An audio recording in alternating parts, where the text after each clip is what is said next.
Queremos que el Señor aumente nuestra fe aquí en María Evangelizadora Radio, un pedacito de cielo en tu hogar. Nos complacemos en presentar Crece en tu fe con nuestro hermano Américo Tejada.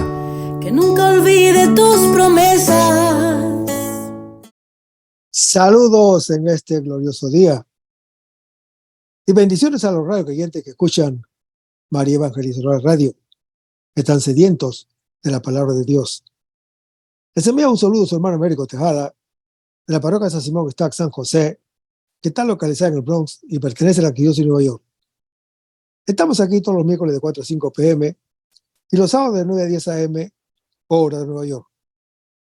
En este segmento de estudio bíblico titulado Crece en tu fe, estamos estudiando el Evangelio según San Mateo. La palabra Evangelio, de procedencia griega, significa originalmente la buena noticia y se empleaba para designar la recompensa que se daba al portador de una buena nueva o el sacrificio de acción de gracias que se ofrecía por ella. El apóstol Mateo escribe desde la Palestina para un público de judíos o de cristianos venidos del judaísmo. Luego, un público que conocía al dedillo el Antiguo Testamento y que vibraba de sus expectaciones mesiánicas. Porque en los orígenes de la iglesia primitiva, la regla de fe se encontraba en la enseñanza oral de los apóstoles y de los primeros predicadores. Andando el tiempo, se sintió la urgencia de cocinar por escrito las enseñanzas del maestro y los rasgos sobresalientes de su vida. Y eso fue lo que hizo el apóstol Mateo. Estamos en el capítulo 26 del Evangelio según San Mateo, pero antes vamos a comenzar con una oración y lo hacemos en el nombre del Padre, del Hijo y del Espíritu Santo. Señor, que todo lo que hagamos este día inicie con tu bendición y termine con tu ayuda. Que todo lo que digamos este día sea motivado por tu amor e inspirado por tu gracia. Que nuestras obras de este día reciban tu inspiración y perduren en tu paz. Toda esta cosa, Padre Celestial, te la pedimos en el luz y poderoso nombre de tu Hijo Jesús, que vive y reina en uno del Espíritu Santo, que es Dios, por los siglos de los siglos. Amén. Los créditos de estudio bíblico son dados al Padre Félix Trux, al Padre Silvano Fausti, a la Biblia de Jerusalén y a la hermana Evelyn Morán y su ministerio de música. A los hermanos y hermanas que viven en el Bronx, para invitarlos a nuestro ciclo de oración de la parroquia San Simón que está en San José, que está localizada en el 2191 Valentine Avenue, esquina calle 182, comenzando con la misa a las 7:30 p.m. todos los viernes por la noche.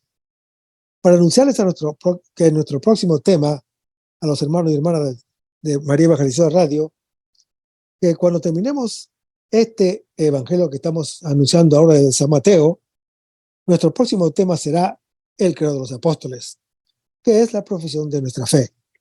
Gracias a la revelación divina que nos comunica que Dios es una trinidad de personas divinas. Muy pronto en esta emisora, María Evangelizadora Radio, así que, hermano y hermano que me escuchas, no te los pierdas. Decíamos que estamos en el capítulo 26 del Evangelio según San Mateo, y decíamos que en el versículo 45 se lee: ya podéis dormir y descansar.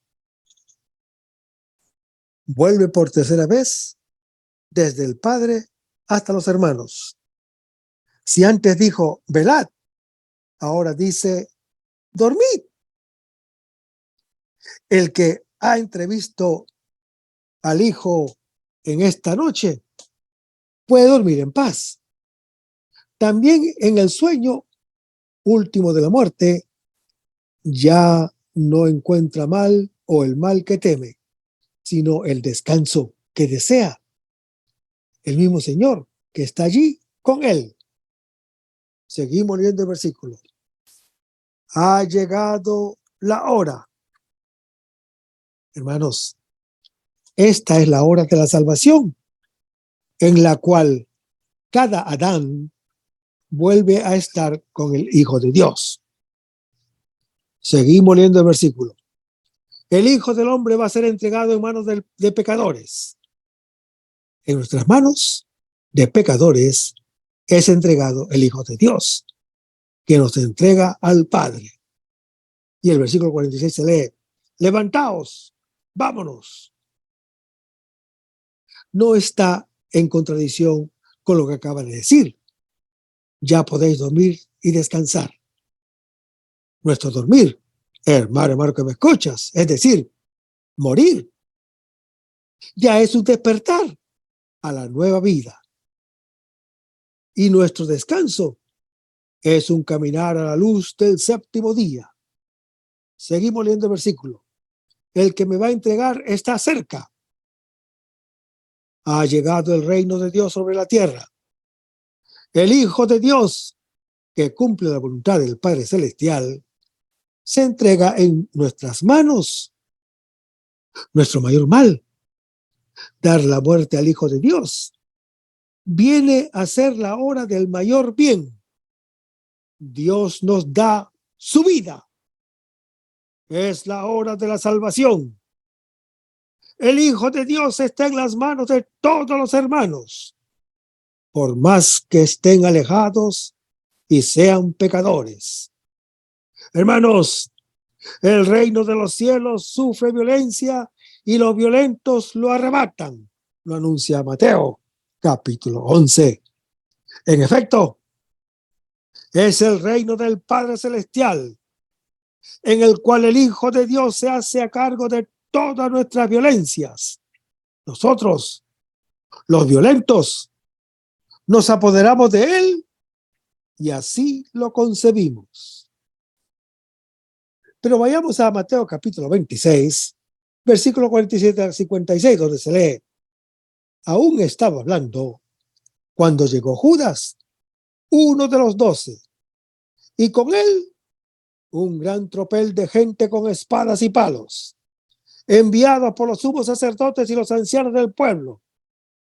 El traidor les había dado esta señal: a quien yo dé un beso, a ese, prenderlo.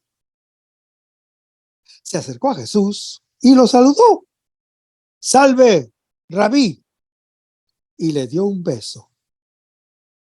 Jesús le dijo: amigo, ¿a lo que estás aquí? Entonces le echaron mano a Jesús y lo prendieron. Uno de los que estaban con Jesús echó mano a su espada, dando un golpe al siervo del sumo sacerdote. Le llevó la oreja. Jesús le dijo: vuelve la espada a su sitio, pues todos los que empuñen espada, a espada morirán. ¿O crees que no pueden pedir ayuda a mi Padre y me mandaría ahora mismo más de 12 legiones de ángeles? Pero, ¿cómo se cumplirán entonces las escrituras, según las cuales así debe suceder? Jesús dijo a aquel tropel de gente: ¿cómo contra un traidor habéis salido con espadas y palos a prenderme? Todos los días enseñaba sentado en el templo y no me aprendisteis. Pero todo esto ha sucedido para que se cumplan las escrituras de los profetas. Entonces todos los discípulos lo abandonaron y huyeron. Todo esto ha sucedido para que se cumplan las escrituras de los profetas, dice el Señor Jesús al hablar de su captura en el huerto de Getsemaní. Toda promesa de Dios se cumple en el hecho de que Él se ofrece a nosotros que lo tomamos. La palabra clave del trozo es apoderarse. Desde Adán en adelante, es lo que todos hacemos en lugar de abrir la mano para recibir y dar. La cerramos para poseer. Los medios para apoderarse son el dinero, son las espadas, son los bastones y los corazones representados en el beso, son las cartas con las que nos jugamos la vida con una obstinación ciega. Hermanos, al apoderarse de Jesús, se cumplen las escrituras. El Señor, que es objeto de nuestra violencia, se ofrece a nosotros que lo concebimos. La tiniebla captura el sol. Su victoria última es su derrota definitiva. El Señor se ofrece a quien lo detiene. En las manos de nuestro pecado su cuerpo es tomado. Su cuerpo es partido y dado por nosotros los creyentes. Pedro, el apóstol, con los otros discípulos, ama al Señor, pero no lo conoce. Como todos, lo abandonan porque no hallan en la misma lógica del enemigo. Huyen tan solo porque son más débiles. Si hubieran sido más fuertes y hubieran triunfado, habría sido peor.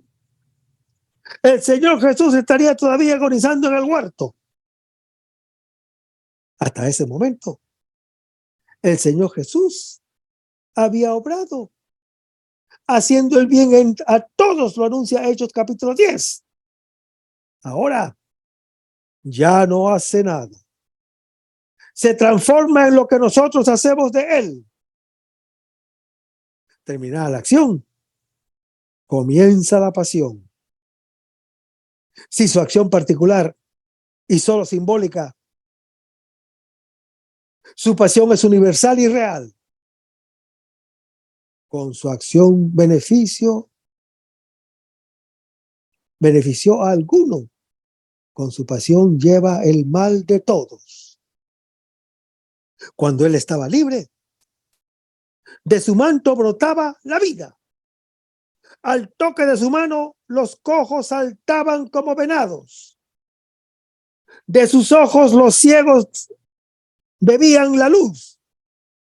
Al sonido de su voz, los sordos oían la palabra. Al mandato de su boca, los muertos salían vivos de los sepulcros. En sus manos florecía el pan del desierto.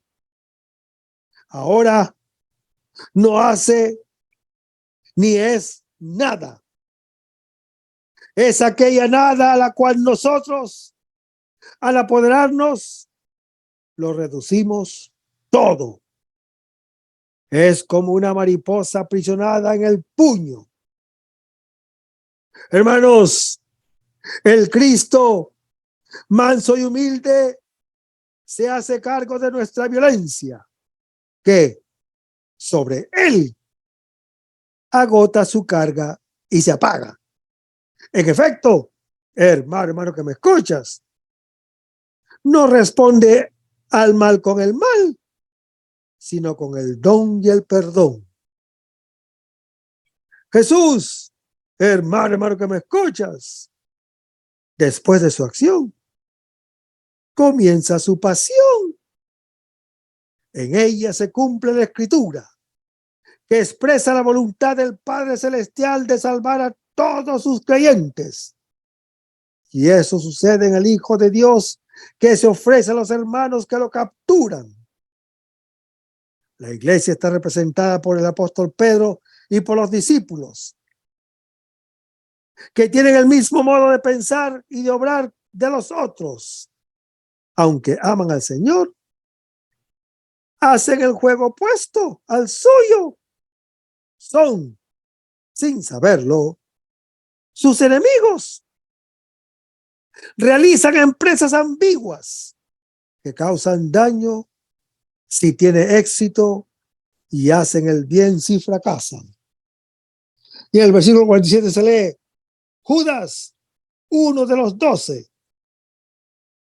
Hermanos, cuando se habla de uno de los 12, la referencia se hace a él, el traidor. Era fuerte la tentación de eliminar su recuerdo.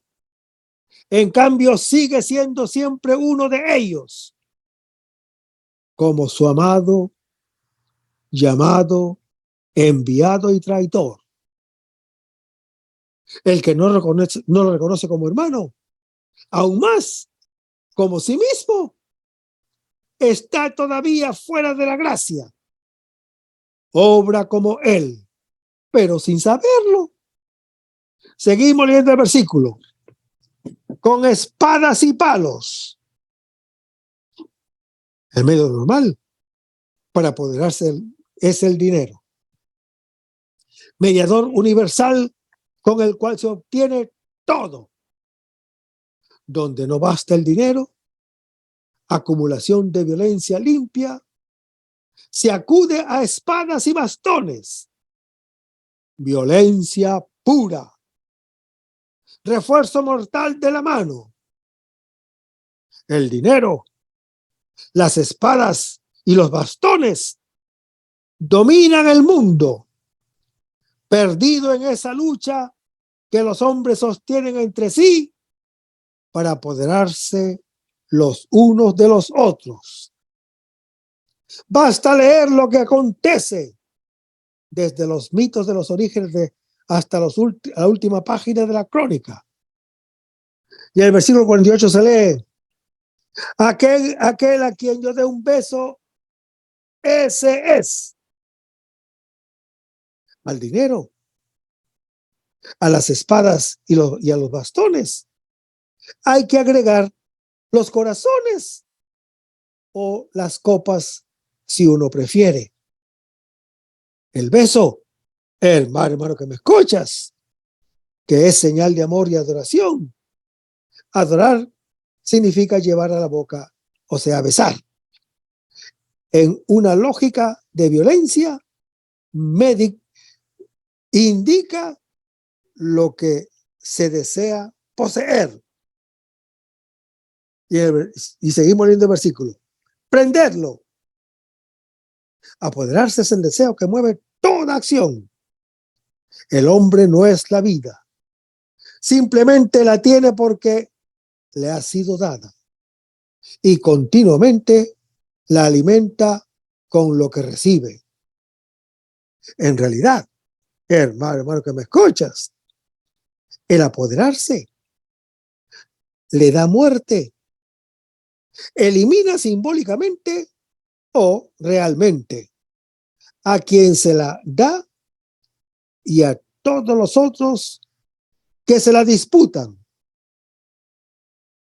La imitación apropiativa es el gesto en la cual cada uno imita al otro para poner las manos sobre todas las cosas y sobre todos. Es el pecado de Adán, que lo destruye como criatura, al destruir juntamente también la creación. Y el versículo 43 se lee: salve, Rabí, y le dio un beso. El saludo y el beso son la consumación de la violencia que cambia todo bien en su contrario. Y el versículo 50 se lee: amigo. Judas Iscariote es la única persona a la que el Señor Jesús llama amigo. No es una ironía, es su amigo. Y lo es para siempre, más allá de todo mal. Seguimos leyendo el versículo. A lo que estás aquí, el Señor Jesús sabe por qué Judas Iscariote está allí. Quiere hacerle tomar conciencia del hecho que él conoce y sigue siendo su amigo. Seguimos leyendo el versículo. Echaron mano a Jesús y lo prendieron. Jesús está ahora en la mano de los pecadores. Si el pecado consistió en arrebatar lo que había sido dado como un don, la salvación es dar como un don lo que había sido quitado. Y en el versículo 51 se lee: uno de los que estaban con Jesús es Pedro, según Juan capítulo 18. Su gesto es profecía de lo que luego será por amor al Señor. Pero contra él es la violencia con un fin bueno. Las guerras santas y la religión son las peores. Prolongan la agonía del Señor y retrasan su regreso. Seguimos leyendo el versículo. Echaron mano a su espada. Usa las mismas armas del adversario. Comienza y se equivoca. La primera de las cruzadas interminables que se colocan en el número de los que crucifican al Señor de la vida. Cada vez que respondemos al mal con la misma moneda, reduplicamos la violencia. Es el peor mal, porque se trata de justificarlo. Su único resultado es el de confirmar, si hubiera necesidad, la imagen satánica de un Dios violento. Hermanos, el Señor es don. El Señor es servicio. El Señor es humildad. Su emblema no es el caballo o el carro armado, sino el asna, según Mateo capítulo 21.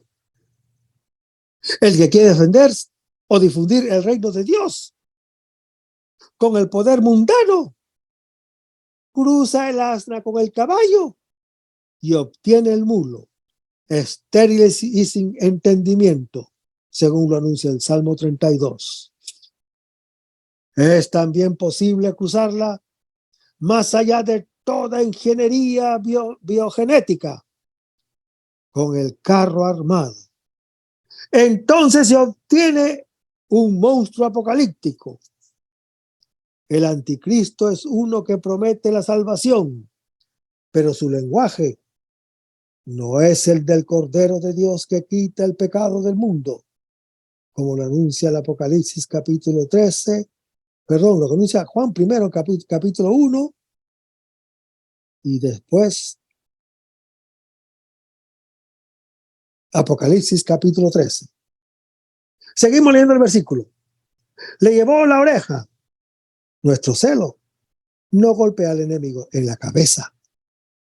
Le corta solamente la oreja. Le quita la posibilidad de escuchar la palabra de Dios.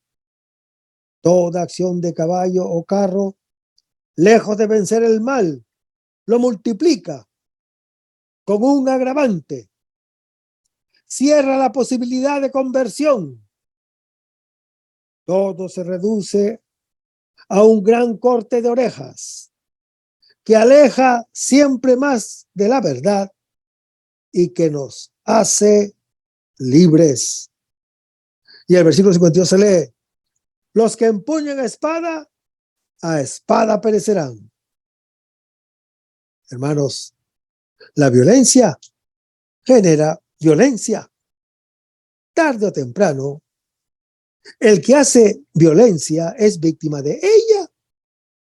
El que vence hoy da muerte al que venció ayer y le dará muerte el que venza mañana. Emergen siempre los peores entre los hombres, lo anuncia el Salmo número 12. Y así, al infinito, hasta que todo haya terminado. Y el versículo 53 se lee: 12 legiones de ángeles. Hermanos, 12 legiones de tropas celestiales, aerotransportadas, son ciertamente más eficientes que esos 12 que están con él. El Señor Jesús acaba de pensar en la posibilidad de no beber el cáliz. Ya en las tentaciones del desierto se le había presentado esta perspectiva. Y la pregunta es, ¿quién no quiere salvarse de la violencia? Y el versículo 54 se lee: ¿cómo se cumplirían entonces las escrituras? Las Escrituras hablan de la salvación del creyente, pero esta no puede realizarse a través de una violencia mayor con la que se quiere combatir. El remedio es peor que el mal. Seguimos leyendo el versículo. Así debe suceder. La violencia se apacigua donde uno responde con amor. El mal es una provocación que llama fuera lo que está dentro. El Señor es todo y solo amor. Responde al mal con el bien. Ofrece a todos la libertad de su amor incondicional. Y el versículo 55 se lee: como contra un salteador habéis salido con espadas y palos. Es la quinta vez que aparece la palabra espada. La usó el primer bandido que prevaleció sobre los otros y legitimó su poder. Luego la usan contra los otros bandidos que se lo disputan. Pero el Señor no compite con nosotros. Para pelear se requiere que haya dos que quieren la misma cosa. Si uno tira la cuerda y el otro afloja, cae el que tira. Con Jesús, que no acepta la provocación, cae la fuerza del mal, pero sobre él, que lo lleva sin hacerlo. El Señor Jesús es capturado, se convierte en cautivo, presa de nuestra violencia, cargado con nuestra maldad. Seguimos leyendo el versículo. Aprenderme. En griego existe la misma palabra que indica concebir. Nuestra violencia concibe la paz. El hurto recibe el don. La muerte acoge la vida. El sumo bien se dejó prender finalmente por el poder del mal, que al capturarlo se ha determinado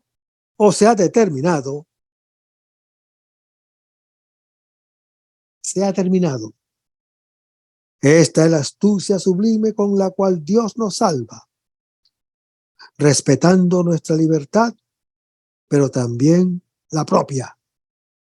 Y el versículo 56 se lee: todo esto ha sucedido para que se cumplan las escrituras de los profetas. Hermanos, todas las escrituras se cumplen en esto. El siervo manso y humilde, el justo inocente, el Señor de la vida, está en el número de los malhechores, como lo anuncia Isaías 53, Lucas 22. El Señor Jesús piensa sobre todo en los salmos del justo perseguido y en los cantos del siervo de Yahvé, en Abel y en la sangre de todos los inocentes que ha sido derramada desde el comienzo del mundo, como lo anuncia Mateo, capítulo 23. El mal lo carga siempre el que no lo comete. Puede parecer escandaloso, pero es la ley fundamental de la historia, y del mal no libera ciertamente el que no lo comete, sino el que lo carga sobre sí mismo sin cometerlo. Hermanos, el Señor Jesús nos salva precisamente por cuanto se hace pecado y maldición por todos nosotros los creyentes. Por eso es el Hijo del bendito, que no ha cometido ningún mal. Seguimos leyendo el versículo. Entonces todos los discípulos lo abandonaron y huyeron. Providencialmente, los discípulos no son más fuertes que los enemigos. Lo abandonan. No están con él así, tal como él es. Huyen, aunque quisieran estar con él.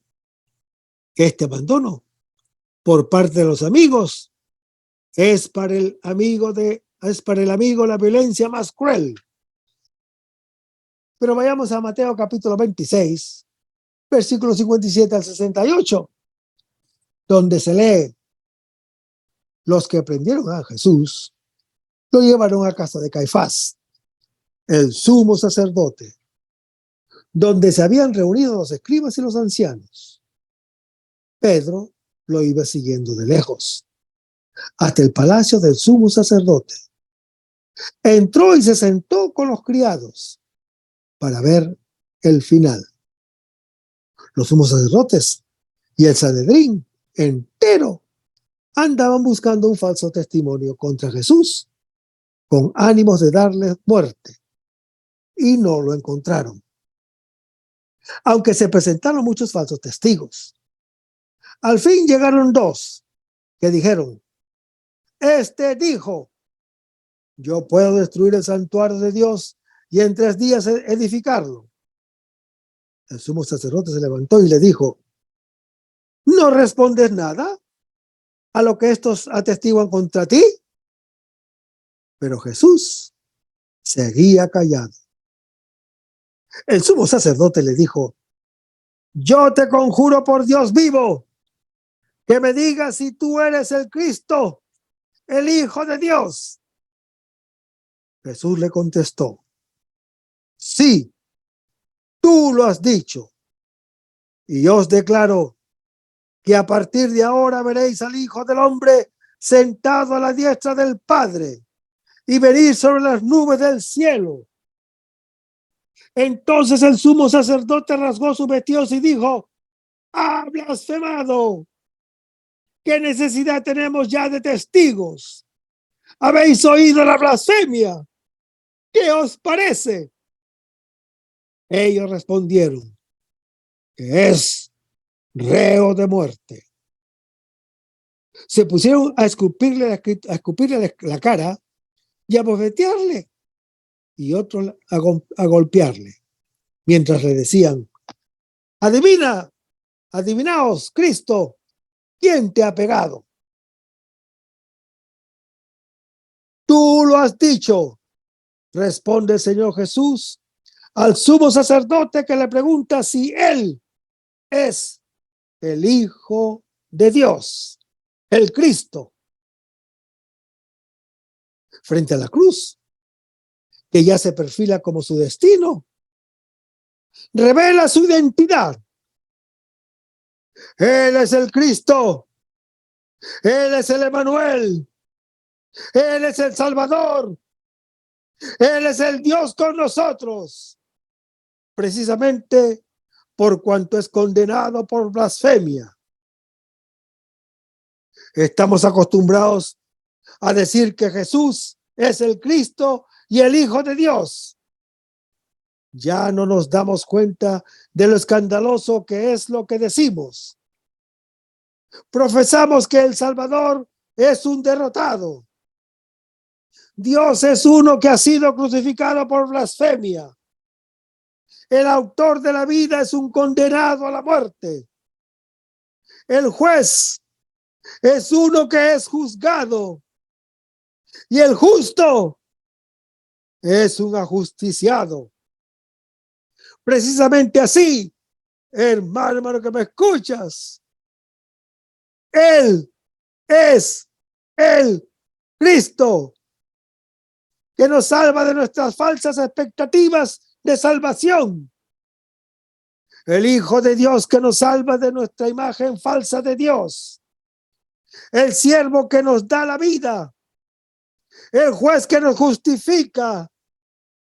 El justo que carga con nuestra injusticia. Lo que dice el Señor Jesús es una blasfemia, no solo para sus enemigos, sino también para los discípulos. Él, que es rechazado por todos, entregará su vida por todos nosotros los creyentes, y de este modo revelará que es el Hijo de Dios, el Hijo perfecto como el Padre, según lo anuncia Mateo, capítulo 5. Su revelación es causa de su ejecución, pero su ejecución será causa de su revelación. Ahora, él, el más pequeño entre los hermanos, es juzgado por nosotros como reo de muerte. Nosotros pensamos que Dios es diferente de nosotros. En cambio, es diferente de cómo nosotros lo pensamos. Él es santo en medio de nosotros, porque no nos juzga con ira, sino que viene a nosotros los creyentes con misericordia y compasión. Lo anuncia el profeta Oseas en su capítulo 11. Su salvación, hermano que me escuchas, que nos asombra a todos, es la del Cordero de Dios, que carga sobre sí la maldición de nuestra violencia. Lo anuncia Isaías capítulo 52, Isaías capítulo 53. Para todas las religiones, un Dios crucificado suena a blasfemia. Para todos los hombres, un Salvador ejecutado suena a escarnio. Pero esta blasfemia y escarnio es la esencia del cristianismo. Dios salva de lo que el hombre piensa de él y libera al hombre de lo que él piensa de sí mismo. Está prohibido hacerse imágenes de Dios, lo anuncia Éxodo capítulo 20. Su única imagen es la de él y la que él da de sí mismo, que la encontramos en el crucifijo. El trozo se desarrolla en 5 partes. El Señor Jesús es entregado y Pedro lo sigue de lejos. Contra él se buscan falsos testimonios. A la pregunta del sumo sacerdote, Jesús revela su identidad. Por eso es juzgado por el Sanedrín como blasfemo y reo de muerte y escarnecido. ¿Quién es Jesús? Es la pregunta fundamental del Evangelio. Su vida ha revelado que es el Mesías, que es el Emanuel. Su muerte revela cómo él es Mesías y Emanuel.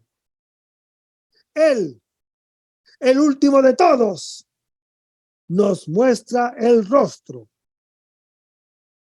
Hermanos, el Señor Jesús es el Cristo y el Hijo de Dios, precisamente en cuanto es crucificado por nosotros, que como tenemos una imagen falsa del hombre y de Dios, el mal lo juzgamos como si fuera bien y el bien lo juzgamos como si fuera mal.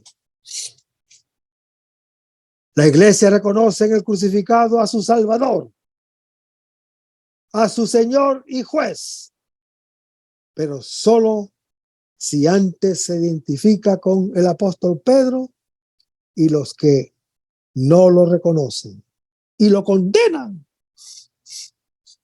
Y en el versículo 57 se lee: los que prendieron a Jesús lo llevaron. El Señor Jesús, hermano que me escuchas, aprehendido aprehendido en el huerto, es objeto de posesión. Será transportado y entregado de unas manos a otras.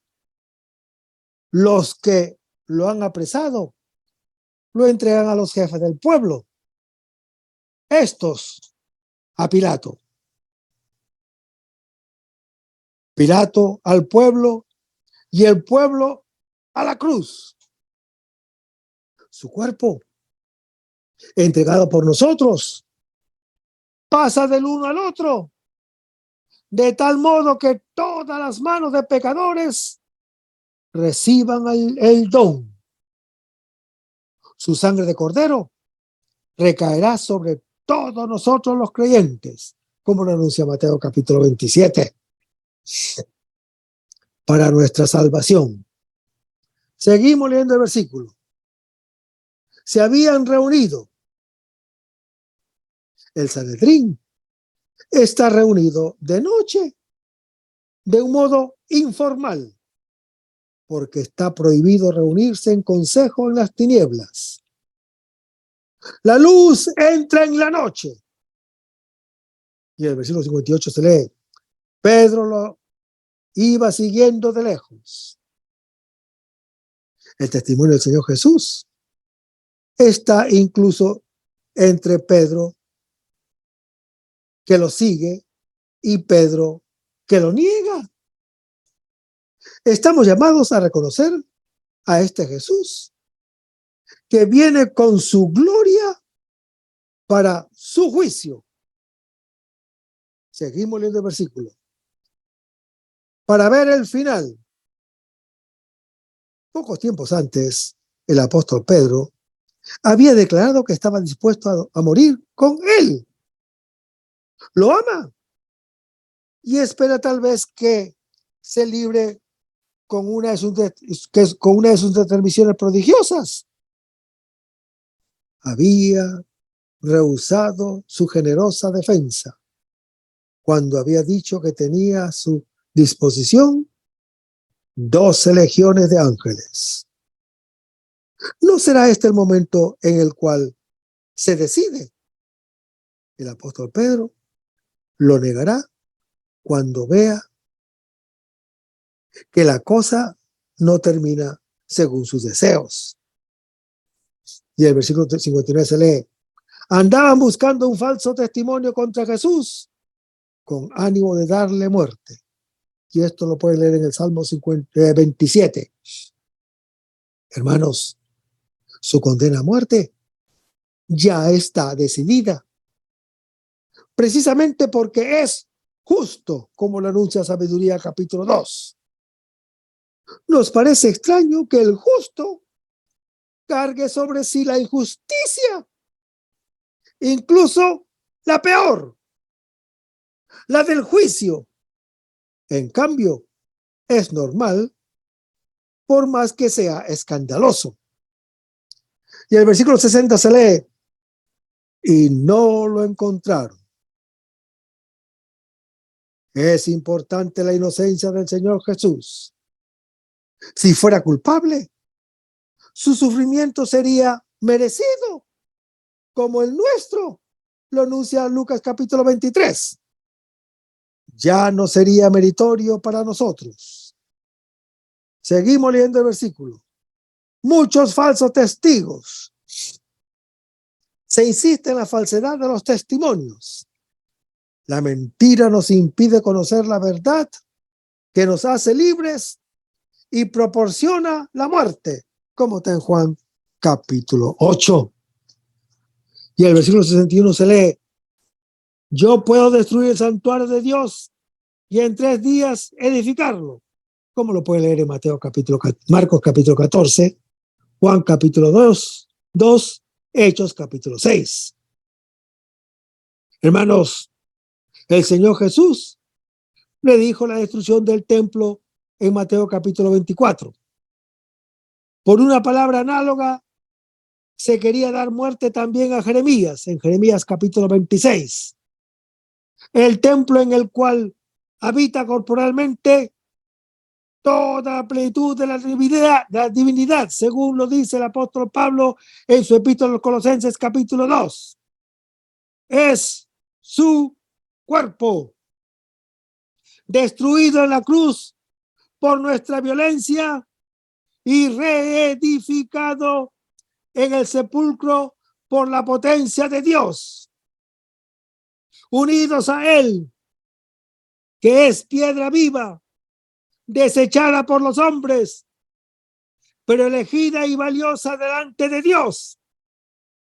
También nosotros somos piedras vivas para la construcción del nuevo templo, según lo anuncia 1 de Pedro capítulo 2, en el cual se adora a Dios en espíritu y verdad, según lo anuncia Juan capítulo 4.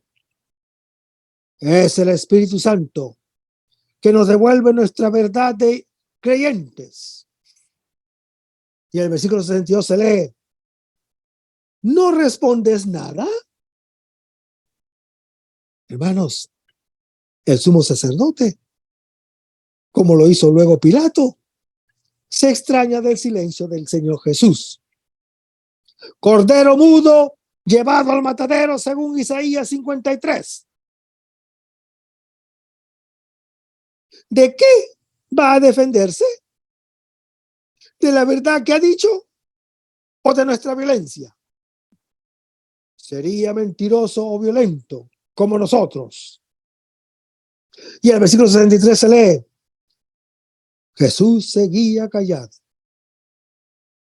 Es el silencio majestuoso que revela a Dios. Si Él respondiera, todos nosotros seríamos condenados como injustos. Su silencio nos dice quién es Dios, que es pura misericordia que carga toda nuestra miseria. Seguimos leyendo el versículo. Yo te conjuro por Dios vivo que me digas si tú eres el Cristo, el Hijo de Dios. Es la identidad del Señor Jesús que el apóstol Mateo expresa desde el comienzo de su evangelio, en Mateo capítulo 1 y capítulo 2, y reconocida por Pedro en Mateo capítulo 16. Ahora, y no antes, también él la proclama. Y en el versículo 64 se lee: sí, tú lo has dicho. Hermanos, el Señor Jesús se manifiesta solo ahora. La cruz elimina toda ambigüedad de nuestras imágenes de hombre y de Dios. Quita el velo a nosotros y a Dios, mostrando el abismo de nuestro mal y el de su gracia. Y el versículo 64 se lee: a partir de ahora veréis al Hijo del Hombre. La cruz es la entronización del Hijo de Dios y del Hijo del Hombre como Cristo y como Hijo de Dios. Allí está sentado en su gloria y poder y viene a juzgar al mundo con su justicia. Y el versículo 65 se lee: el sumo sacerdote rasgó sus vestidos. Es señal de escándalo. A él estaba prohibido rasgarse las vestiduras. Lo anuncia Levítico capítulo 21.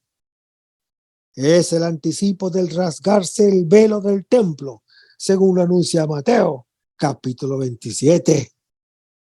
Seguimos leyendo el versículo. Ha blasfemado.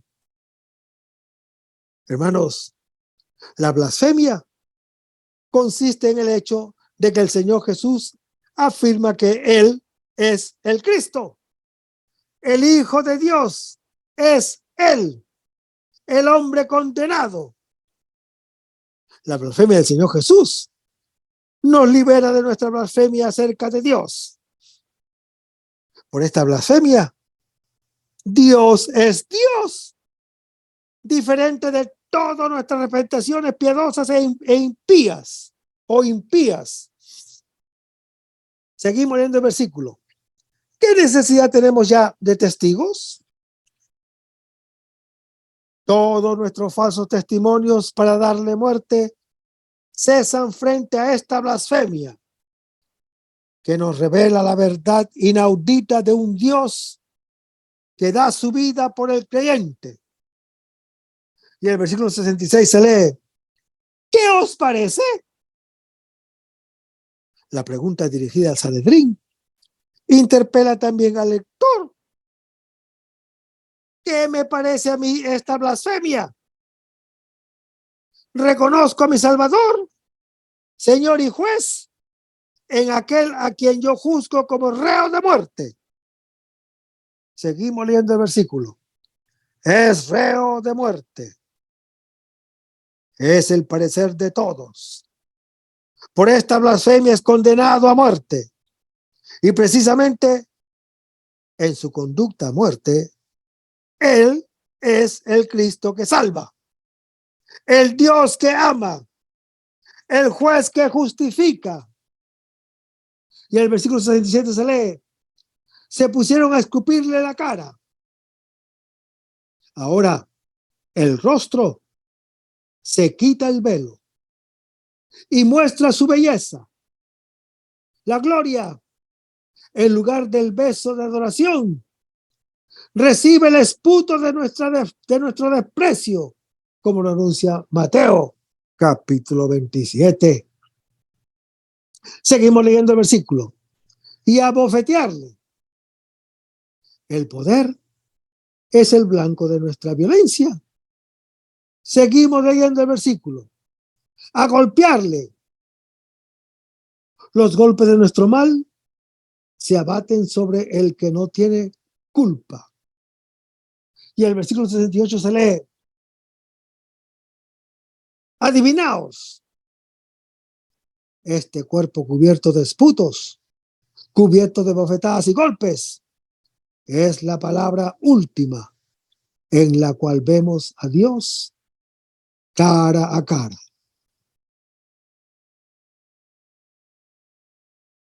Cristo Jesús es encarnecido como Mesías.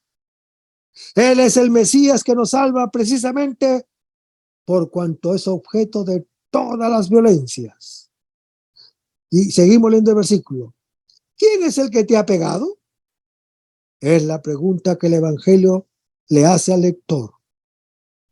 El apóstol Pedro, frente a este rostro, se dará cuenta de que él está también entre los que lo golpean. Pero vayamos a Mateo capítulo 26, versículos 69 a 75, donde se lee: Pedro, entre tanto, estaba sentado fuera en el patio. Se le acercó una criada y le dijo: tú estabas con Jesús el Galileo. Pero él lo negó delante de todos, diciendo: no sé qué dices. Cuando salía al portal, lo vio otra criada y dijo a los que estaban allí: este estaba con Jesús el Nazareno. Y de nuevo lo negó con juramento: yo no conozco a ese hombre.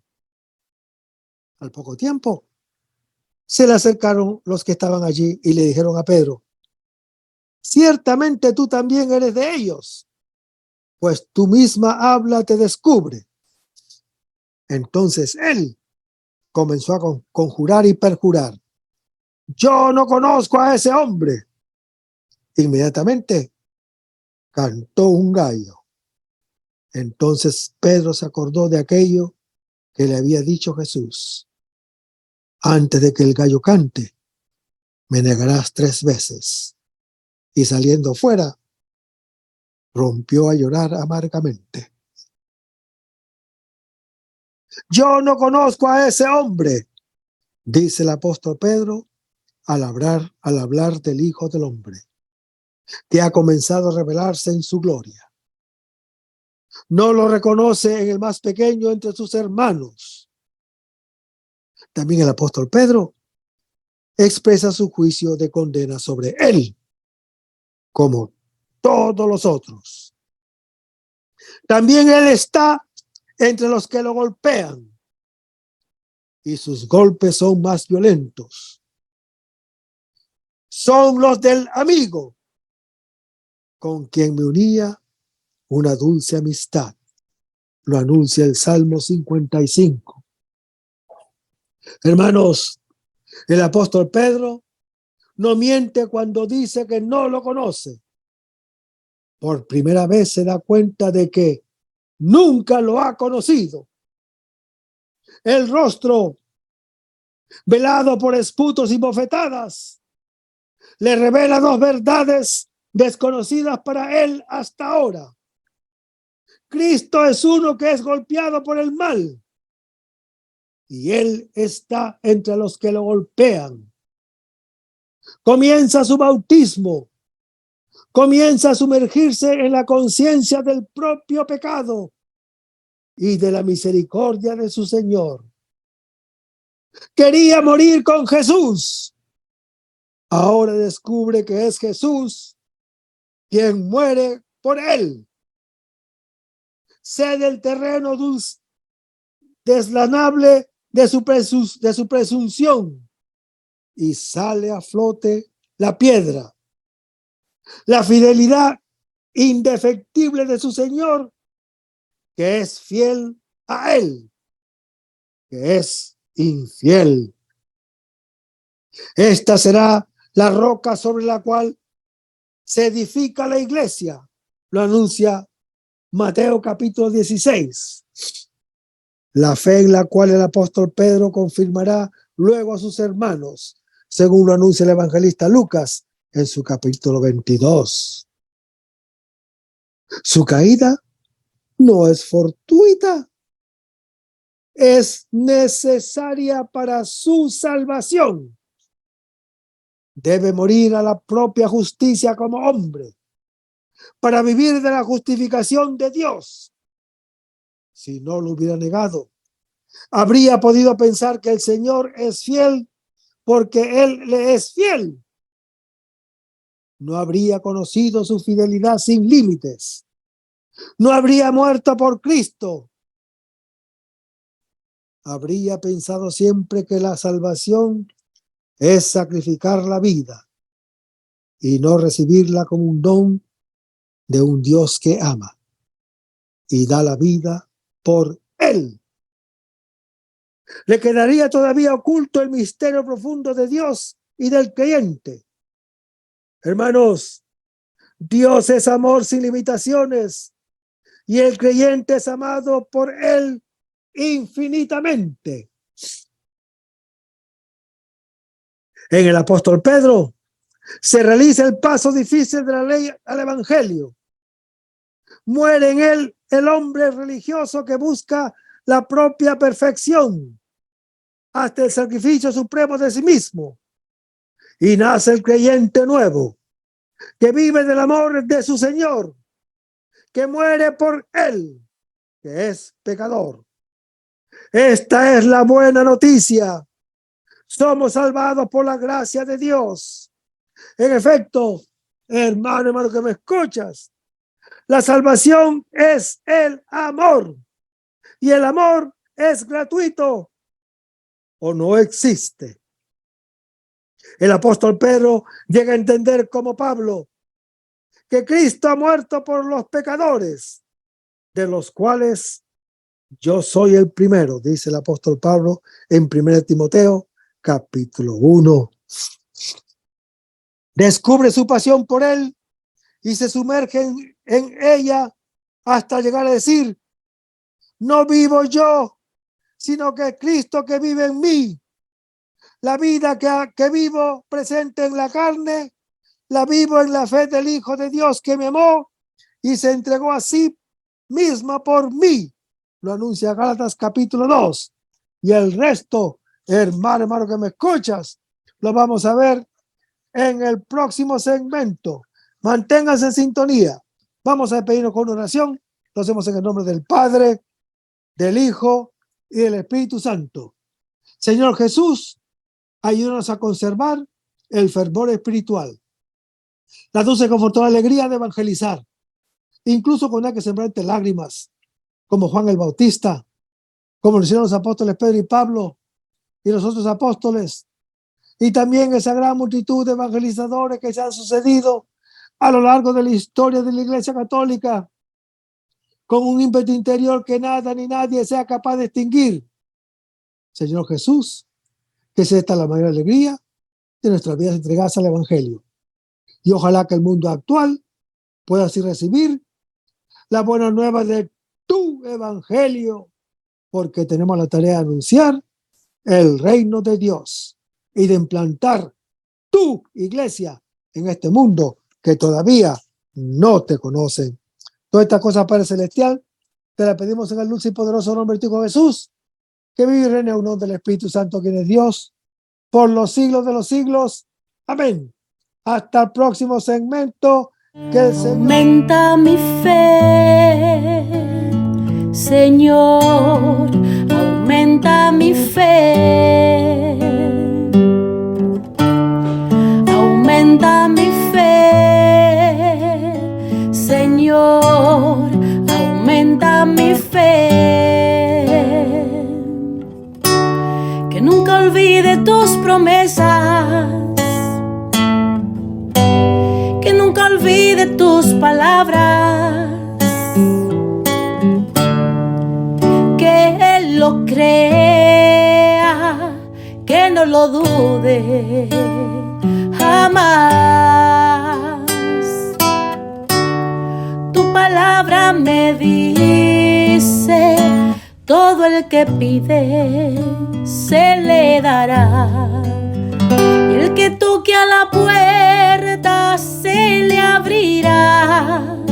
Todo es posible para ti, Señor. Aumenta mi fe, Señor, aumenta mi fe.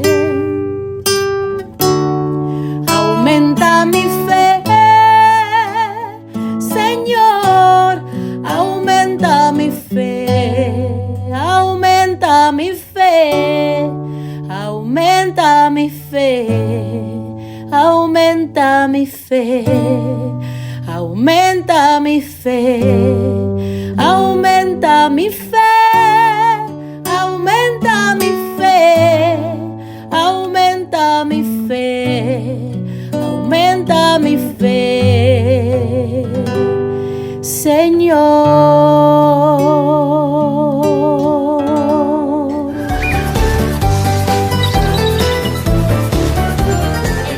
María Evangelizadora Radio. Un pedacito de cielo en tu hogar. Evangelizando para el mundo. 100% católica. Sí, yo estoy aprendiendo.